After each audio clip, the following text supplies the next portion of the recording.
ஆண்டவராகிய இயேசு கிறிஸ்துவின் நாமத்தில் உங்களுக்கு வாழ்த்துக்கள். எல்லாரும் எப்படி இருக்கீங்க? சுகமா இருக்கீங்களா? சந்தோஷமா இருக்கீங்களா?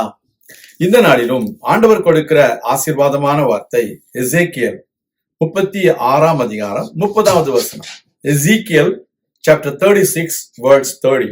நீங்கள் இனிமேல் ஜாதிகளுக்குள்ளே பஞ்சத்தினால் உண்டாகும் நிந்தையை அடையாதபடிக்கு விருட்சத்தின் கனிகளையும் வயலின் பலன்களையும் பெருக பண்ணுவேன்.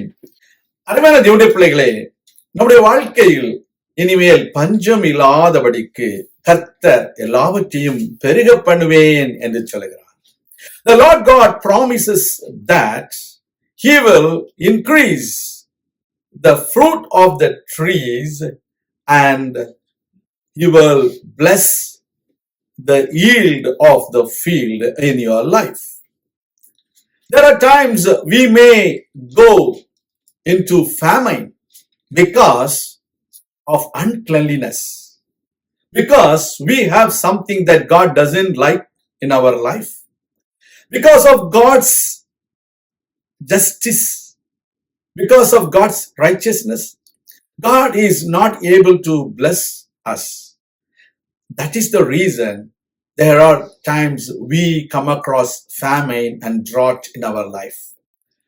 நம்முடைய வாழ்க்கையில் அசுத்தங்கள் இருப்பதினாலே, தேவனுக்கு பிரியமில்லாத காரியங்கள் இருப்பதினாலே நாம் பஞ்சத்தினாலும் குறைவினாலும் நாம் நிந்தைக்குள்ளாக மாறுகிறோம்.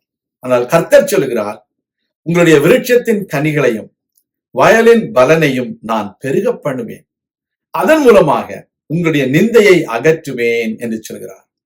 The Lord God wants to remove the reproach and the disgrace from our life by blessing the fruit of the trees, and He is going to give you more yields in our fields.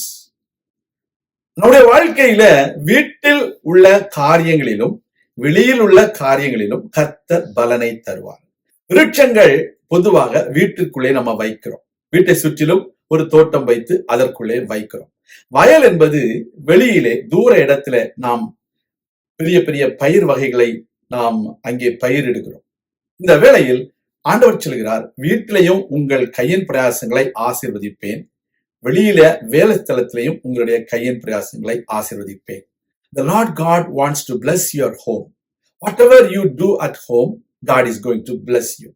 Whatever may be your business, whatever may be your project, whatever may be your prayers that you have been offering, God is going to bless everything and He is going to increase it.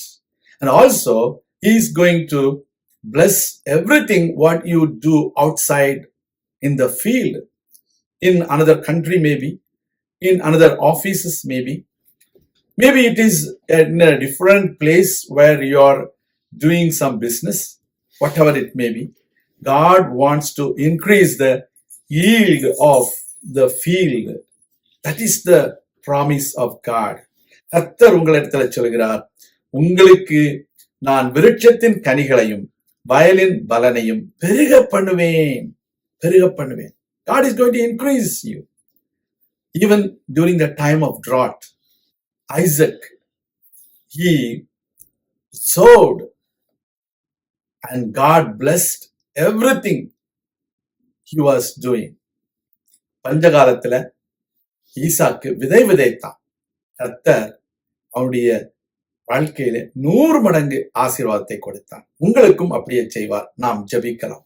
எங்கள் மீன் பரலோக பிதாவே, பஞ்சத்தினால் உண்டாகும் நிந்தையை நீர் எங்களுக்கு மாற்றுவேன் என்று சொல்கிறேன். எங்களுடைய விருட்சத்தின் கனியையும் எங்களுடைய வயலின் பலனையும் நீர் விருத்தி அடைய செய்ய போகிறீர், பெருக பண்ண போகிறீர். உமக்கு நன்றி கர்த்தாவே. உம்முடைய பிள்ளைகளை ஆசீர்வதியும், மேன்மேலும் ஆசீர்வதித்து அவர்களை அநேகருக்கு ஆசீர்வாதமாக வைத்தரணும். இயேசு கிறிஸ்துவின் நாமத்தில் ஜெபிக்கிறோம் எங்கள் நல்ல பிதாவே, ஆமேன். கர்த்தர் தாமே உங்களை ஆசீர்வதிப்பாராக. ஆமேன்.